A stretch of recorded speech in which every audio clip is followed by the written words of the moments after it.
The story you are about to hear is true. Only the names have been changed to protect the innocent.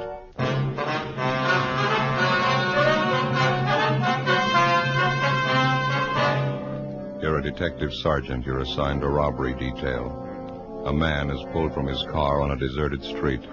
He's robbed, beaten viciously. His car is stolen. The criminal makes good his escape. Your job, find him.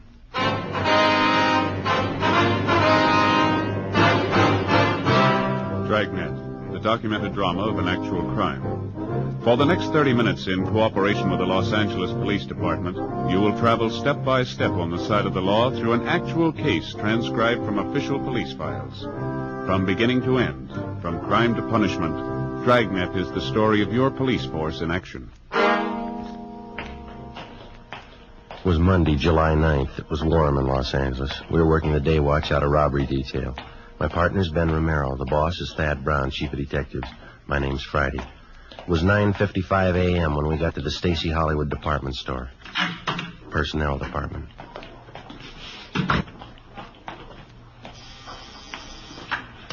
Stacy Hollywood. That would be the yardage department. Yes, ma'am, I'll connect you. Yes, sir, can I help you? Police officer. Yes, sir. I'd like to speak to one of your employees, Harvey Kimbrough. Just a moment, I'll page him for you. You got a match? Yeah. Here you are. Thank you. When I was a kid, I never could figure out what that was. What's that? The auto call system to call employees to the phone. Rings all over the store, you know. Yeah, I know. Office. Yes, Mr. Kimbrough, there are 2 policemen waiting to see you on the 10th floor. All right. That was Mr. Kimbrough. He's on his way up. Thank you very much. Did I give you the crime report on this thing? No, I think you kept it, didn't you? Let's see. Stacy Hollywood. Oh, yeah. Yeah, here it is. Just a moment, Oh, I'll say. Oh, wasn't he? What do you got there? They call them Pepto Pals. They're good. Try one. And what are they for? They coat the stomach. For stomach aches, you know, they're good. Well, I haven't got a stomachache. Oh. These gentlemen here, Stella? Yes, that's right. Are you Harvey Kimbrough? Yes, sir, that's right. I sure appreciate you people coming over here. I don't like to take time off from work. It makes it tough on my partners, Clive and Warren. Yes, we understand. Janitor work in a big store like this keeps you hopping. Beauty salon. You haven't got any idea who the hold-up men are yet, have you? No, sir, we haven't. We'd like to get a little more information on what happened. Did you talk to the 2 officers in the police car? Well, yes, we did, but it's customary for us to make a follow-up for any additional information. You fellas are plain clothesmen, is it? Yeah, we're from Central Robbery. Oh, I see. Well, I never knew I'd get this much service. Yes, sir. Wonder if we might step outside the office here. I don't imagine you want to discuss your personal business here in the office. It's very considerate of you. Thank you. Fine. Go ahead. Wonder if you'd mind going over it again for us, Mr. Kimbrough. Maybe something you didn't think of when the other officers talked to you. I believe I told them everything. I was on my way into work this morning about 5 a.m. You live out in Alhambra? Yes, sir, that's right. I take the freeway in. It was on Commercial Street that you were held up? That's right, Commercial, right near Alameda, almost to the corner. Where they're tearing those buildings down. Man flagged me down. Looked like his car was stalled. Yes, sir. Always make it a habit to stop when I see somebody in trouble. I know how it is that time of the morning. No gas stations open. Figured maybe the fellow needed a shove or something. So you stopped to give him a hand, is that right? That's what I had in mind. I'd no more stop the car. And he came over, he pointed a gun at me and told me to get out. What'd you do? Well, I asked the fellow what he want. I told him I didn't have any money. Told him I was on my way into work. What'd he say to that? Didn't say anything. He just opened the car door, grabbed me by the arm, and pulled me out. I wasn't prepared for it, and I kind of fell out onto the street. Yeah. I still didn't know what he was after. Thought at first he might have been crazy. He was going to kill me. Well, why'd you think he was going to kill you? Did he threaten you? Or? No, but the gun and all, and the way he pulled me out of the car, I just couldn't make it out. I see. Would you go on, please? Well, he took my wallet from me, all the money I had, $14. And then he said, don't bother to get up and stay right there for 5 minutes after I leave. And then he bent down and he hit me in the face. What'd he hit you with? With his fist. Hit me right here in the mouth. You can see the cut right inside my lip here. Yeah. You see, it bled pretty heavy. Yeah, it's a nasty cut. Oh, it's better now. The men who came in the ambulance, they put something on it. It'll be all right. Well, did he knock you out when he hit you? No, I saw him get into my car, and then the car parked up ahead took off, and this man who held me up, he followed my car. Mm-hmm. Well, do you have anything more on the description of the hold-up man or his car? No, I think I told the other officers everything I could remember. Would you recognize the man if you saw him again, Mr. Kimbrough? Yes, sir, I think I would.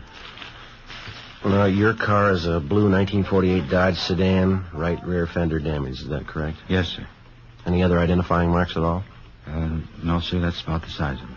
And the other car looked to you like a late model Chevrolet, is that right? 49 or 50 anyway, two-tone green. Yes, sir, that's what we have. Did you see the license number on that? No, sir, I didn't. This witness who's listed here, Mr. Sidney Ferguson? That was the fellow that stopped and picked me up, brought me into work. Did you talk to him yet? He might be able to help. Well, we're going to see him as soon as we leave you. 800 block on Satakoy. Yes, sir, that's right. Sure hope you get that thief. My car, too. Awful hard to get around Los Angeles without a car. We'll do our best. I was just wondering, Mr. Kimbrough. Yes, sir, what's that? Well, you say that when the man hit you, he didn't knock you out. You weren't unconscious. No, sir, I was not. Well, did you try to locate a phone, call for help? I didn't have to. This Mr. Ferguson pulled up and stopped right away, and then the officers came. Besides, I figured I'd better do what I was told. How's that? I was afraid. I was going to wait 5 minutes. Ben and I left the department store, picked up our car in the parking lot next door, and drove out to the San Fernando Valley, the 800 block on Satakoy Avenue. Citizen's home was at one house. Round back! Through the gate there, down the driveway. This way, I guess, huh? Yeah.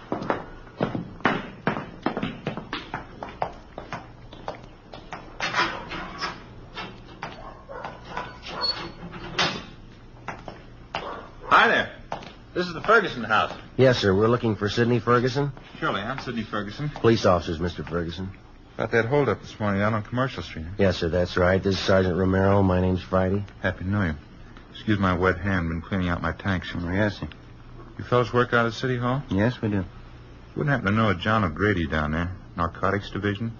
Went to Highland. No, I don't believe I know him. Ben? O'Grady? Yeah. Tall fella, kind of blonde, wavy hair? Yeah, that's right. Good-looking fellow. Yeah, I think I've seen him around. Good friend of mine. Wasn't that a shame this morning, that Kimbrough guy? Yeah, it was a rough one. The reason we came out to see is we thought that maybe you could give us some additional information on it. Glad to give you all the help I can.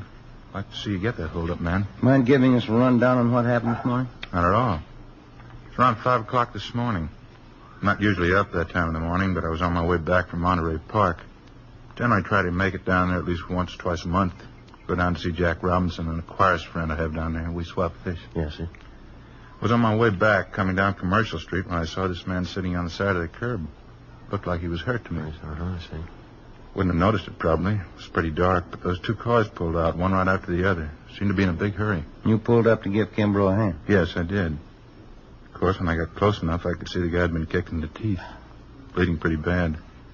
Offered to take him to the hospital, but he said he didn't want to be late for work. Mm-hmm. After the officers came and talked to him and the ambulance men treated him, I drove him up to Stacy's Hollywood, dropped him off there. That's where he works, you know. Yeah. Well, the report says here that you got the license number of the getaway car, but you couldn't find the paper that you'd written it on when the officers interviewed you, then? Yes, I did, and that doesn't beat them all. What's that? Well, I had the piece of paper a few minutes before the officers got there. Guess I was more rattled than the Kimbrough fella. When I got home here this morning, there was a slip of paper right on the floor of my car. A little bit of a break, isn't it? Yes, sir, it is. I wonder if we could have it. You bet you can. Let's step inside. Fine, thank you. Don't mind the fish, officers. It's my hobby, tropical fish. Sure got a lot of them. Yeah. Let's see. Now, where did I put that piece of paper? I really wrote it down, believe me. I just misplaced it someplace here. I'm trying to get rid of some of the algae off the glass of the tanks. Joe, look at these. You ever seen anything prettier in your life? Yeah. Those are what they call clownfish, saltwater fish. Mm-hmm. Do you keep all tropical fish in salt water? Oh, no. Most of them are freshwater. That is, ones that breed good in captivity. Where do you get all these fish? You catch them? Oh, no. A place called Aquarium Stock Company out on Beverly. Uh-huh. Look there, Joe. Down the corner. See him over there? Yeah. That's a seahorse, Joe. Yeah, that's right. They're also kept in saltwater. Sure is interesting, huh, Joe? Yeah. How'd you fellas really like to see something you haven't seen before? What's that? Look in this tank here. Hoplochromos multicolor. That's a scientific name, commonly known as the Egyptian mouth breeder. Is that a fact? It's a little female there. She's one of the most sacrificing mothers in aquarium history. One of the strangest, too. How's that? Well, she lays her eggs in a small depression in the sand down there at the bottom of the tank. Well, how many eggs would that be? Usually 80 to 90. Now, here's the strange part. As the eggs are fertilized, she scoops them up in her mouth. She eats them? Oh, no. They remain in her mouth while they hatch. Well, how long does that take? Over 14 days. Well, how does she eat? That's just it. She doesn't. She doesn't touch food in any form for this 2-week period. Seems to just waste away. And what happens then? Finally, the eggs hatch after 14 days, and the little fry comes swimming out of the mother's mouth. Yeah. And while the fry are growing up, first, you can hardly see them. They're so tiny. While they're growing up, if anything frightens them, quick as a flash, they're back in the mother's mouth. Well, that's certainly amazing. Joe? Yeah. Optochromis multicolor, commonly known as the Egyptian mouth breeder. Is that as big as they ever get? Yes, sir. 1 inch to 1.5 inches. It's hard to believe. The bedders are almost as strange. The male builds a bubble nest on the surface of the water. That's these in this tank. Oh, here's that paper. The one I wrote the license number on. Oh, that's fine. I wonder if I could see that, please. Here you are. Thank you. You pretty sure of this number, Mr. Ferguson? Yes, I am. I got a good look at it. Well, thank you much, sir. Yeah, thank you. Not at all. Wish you could come over and spend a little time. You seem kind of interested in tropical fish. Yeah, well, maybe I'll do that sometime. Bye. Bye. Sir. Thanks very much. That's a good break if this license number checks out, huh? Yeah. That Ferguson's a nice fella. Yeah. Say, Sergeant Romero. Yes, sir? You almost forgot. I meant to ask you. What's that? About 5 weeks from now. Yeah?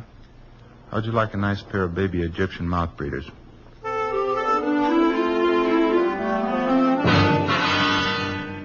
"10:45 a.m. Ben and I got in the car and headed back toward town. I called communications and had them check the license number Ferguson gave us through DMV. They called back and told us that the car was a 1949 Chevrolet 4-door sedan. The registered owner was a Jack B. Grant, 19112 Beacon Street. It was in the southwest part of Los Angeles. It was a large, old-fashioned residence that had been converted into a rooming house. We checked with the landlady, a Mrs. Ida Fisher. He's been with me here about 8 months. What time did you say Grant left this morning, Miss Fisher? Well, it was pretty early. Must have been around 4 a.m. when I heard him go out. He came back in again about 8 o'clock this morning, parked his car, and then he drove off with some other man. Would you happen to know the other man? No, I wouldn't. I just saw him drive off. Where does Grant park his car, ma'am? Around back in the garage. What if you'd mind if we take a look? I know, that's all right. You just go right around the back there down the drive. Thank you very much, ma'am. Now, there's 2 cars parked in there. The black Ford belongs to Mr. Spencer. Yes, ma'am, thank you. And the 19 and 49 Chevrolet, that's Mr. Grant's. We checked the car and the license number. It matched the description given us by the victim, Harvey Kimbrough, and the witness, Sidney Ferguson. Together with Mrs. Fisher, we checked Jack Grant's room. We found nothing of importance. His clothing and personal effects were all there, nothing to indicate that he wouldn't be back.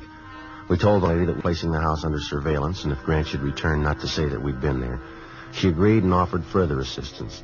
She said she'd signal us by raising and lowering her front window curtain when Grant returned. We parked down the street, called the office, and advised them we were on stakeout. 2 men were sent out, and they covered the back entrance. Ben and I covered the front. By 6 o'clock that night, Grant had failed to show. 9 p.m., still nothing. 11 p.m.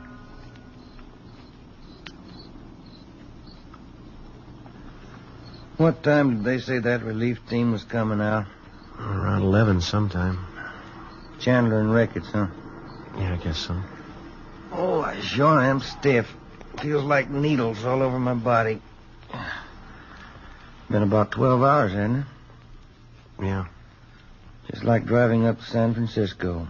Wife always makes me drive all the way. When I climb out of that car, I'm as stiff as a board. Car pulling up down the street there. Yeah.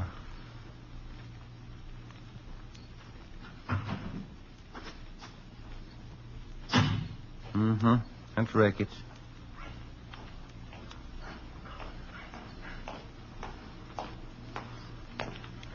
Hi, Jack. Friday? Who's that you got with you?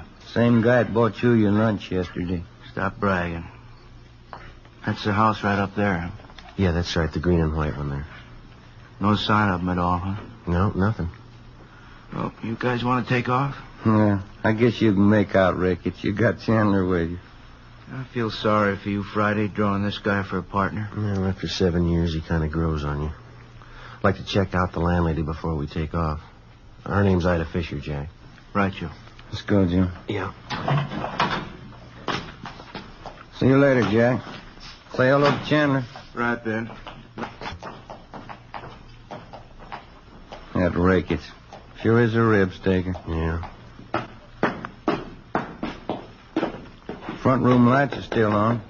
Guess she's sweating it out with it. Uh-huh. Yes? Who's it? Police officers, Miss Fisher. Who? Sergeant Friday. Oh, yes. Sorry to bother you again, Well, ma'am. that's all right. I just couldn't see who it was, and the porch lights burned out. Yes, ma'am. Mr. Grant? Out of his room. I don't see why he hasn't come in. Look out, Mom! Mr. Grant, forward! Mr. Grant! Ricketts, it's Grant! Out back! All right? Done. He made me hide him. Lady, will you call an ambulance? Hurry. Joe. He's not dead, is he? Lady, get the ambulance, please.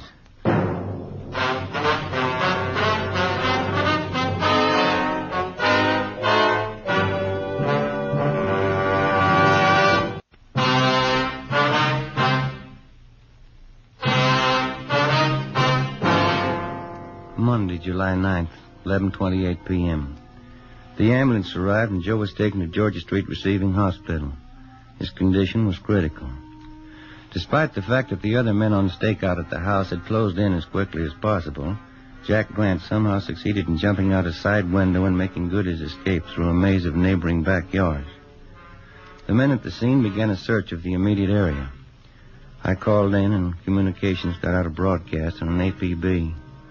A special detail of men and cruiser cars was rushed to the scene and a blockade thrown up around the area. I stayed on and worked with Ricketts and Chandler. Under questioning, the landlady, Mrs. Fisher, broke down and admitted that Grant had given her $10 to keep his presence in the house a secret. He told us that when we'd searched the suspect's room earlier, he had hidden in the cellar. She was taken into custody. 1:30 a.m. I got a relief and I went downtown to the Georgia Street Receiving Hospital. P&F ward. We removed one slug from the upper thoracic region, another one from his right shoulder. Looked like they could have been .38 caliber. They've been marked for evidence. How's he doing? As well as can be expected. What does that mean? It's hard to tell. Depends on how it goes the next 4 hours. Can I go see him? No, we're not admitting anyone in there. Under sedatives, lost quite a lot of blood. It's pretty weak. You need anybody for transfusions? No, it's all taken care of. His relatives been notified? Yes, sir. Just his mother. She's visiting relatives up in Renton, Washington. I sent them a wire. They'll break the news to her. Yeah, that's about all we can do for now. Oh, I wonder if I couldn't sneak in and leave this carton of cigarettes for him. I'm afraid it's going to be some time before Sergeant Friday can use them. Just leave them. I'll have the nurse take care of it. All right, Doctor. Thank you. Is there anything I can get for him? Anything he needs? No, we're doing everything we can for him. You don't think I could just look in for a minute? No, I'm sorry. Must be something I can do. You got a good prayer handy?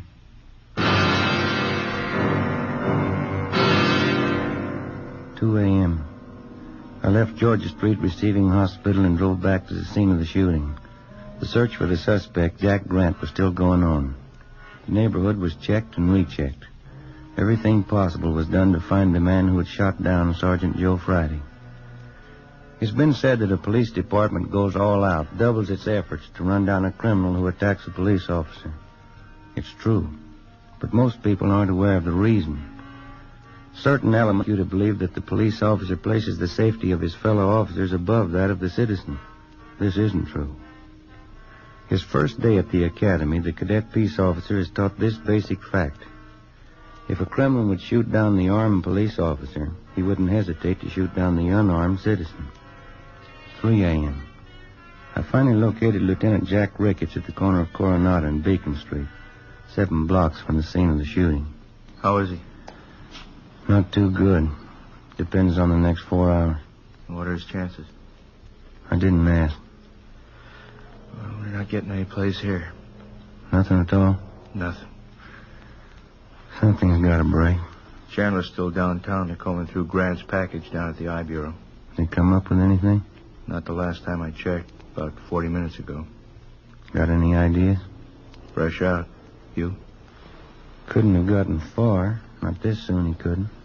Bus depots, train terminals, and airports are all covered. Highway patrol's been alerted. Nothing so far. He's someplace close.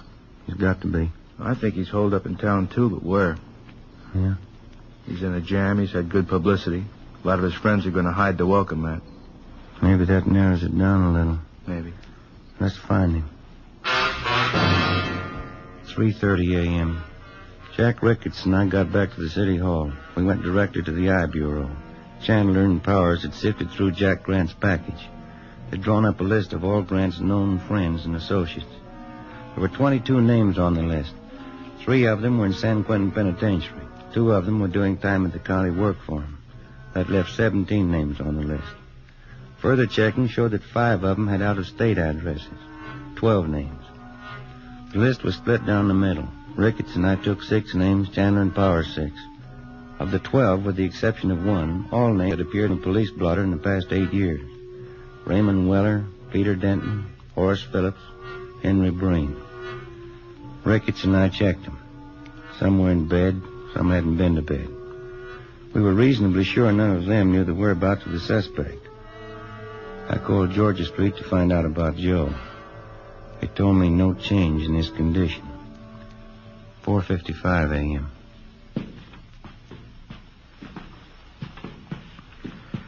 After this one, we get a quick bite to eat, huh? You don't look so good. I'm not hungry. What's this one's name? Anthony Baxter, room 23. This is it.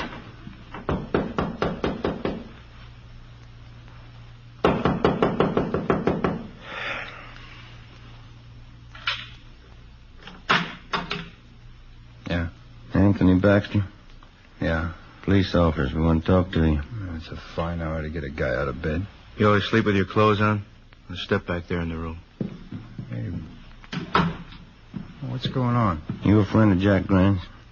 Why? Do you know Jack Grant? Why? Jack Grant's a friend of yours? I'm not going to tell you anything till I know why. You want to talk here or downtown? I got a right to know what it's all about.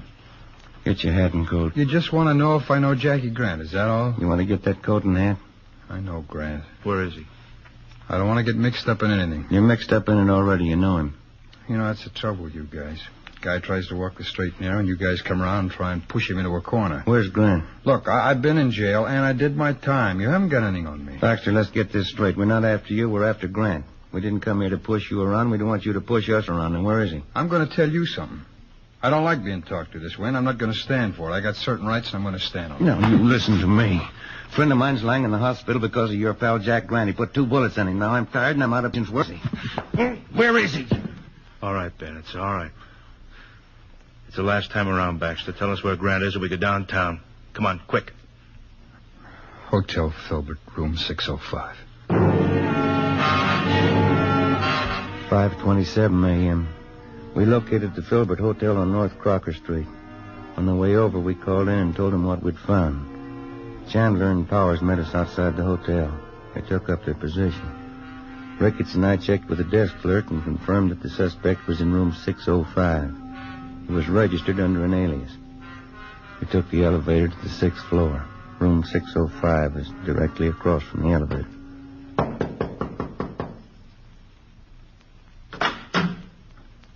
What is it? Police officer. Watch your pants. Now keep your hand out of that pocket, Grant. I wouldn't want to shoot you. 5:42 a.m. Ricketts and Chandler took the suspect into custody. It was 6:03 a.m. when I got to Georgia Street Receiving Hospital, P&F ward. Sergeant, How is he? you can go in. Don't stay too long. Thanks.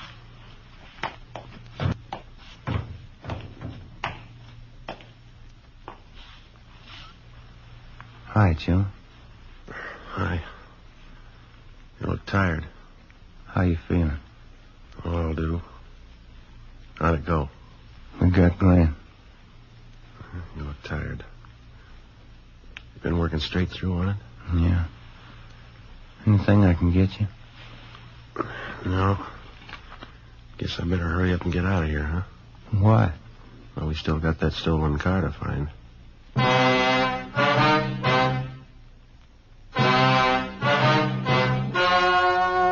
Story you just heard was true. Only the names were changed to protect the innocent. On November 7th, trial was held in Superior Court, Department 89, City and County of Los Angeles, State of California. In a moment, the results of that trial.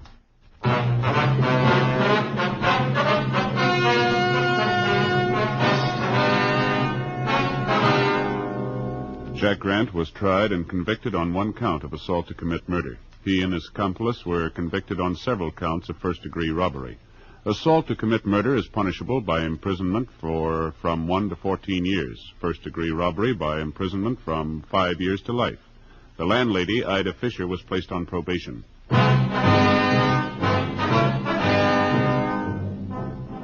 You have just heard Dragnet, a series of authentic cases from official files. Technical advice comes from the